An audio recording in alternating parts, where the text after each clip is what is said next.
Rusiya hökuməti ölkəyə daxil olan xarici vətəndaşlardan biometrik məlumatların toplanması üzrə eksperimentin müddətini 31 dekabr 2027-ci ilə qədər uzadıb. Qərar hüquqi informasiya portalında dərc olunubdur və qeyd edim ki, eksperimentin ilkin olaraq 30 iyun 26-cı ildə başa çatması nəzərdə tutulurdu. Müddətin uzadılması əldə olunan müsbət nəticələr, həmçinin sərhəd keçid məntəqələrinin modernləşdirilməsi və biometrik identifikasiya sistemlərinin proqram təminatının təkmilləşdirilməsi zərurəti ilə izah olunur.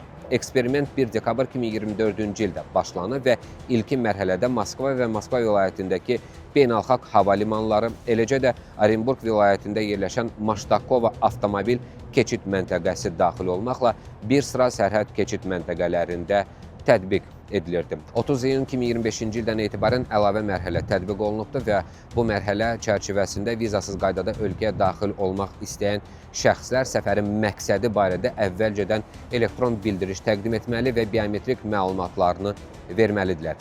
1 dekabr 2025-ci ildən isə texniki imkan olan bütün sərhəd keçid məntəqələrində bu sistem tətbiq edilir. Rusiya Daxili İşlər Nazirliyinin məlumatına görə 2026-cı ilin əvvəlindən ölkədə yaşayan xarici vətəndaşların sayı təxminən 5,7 milyon düşüb. Bu, illik müqayisədə 10% azalma deməkdir. Azalmanın əsas səbəbləri arasında azyaşlı əcnəbilərin sayının təxminən 1/4 azalması və ölkədə qalma müddətlərinin sərtləşdirilməsi göstərilir.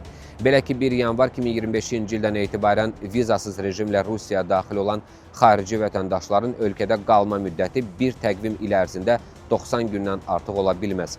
Əvvəllər bu müddət yarım il ərzində 90 gün təşkil edirdi.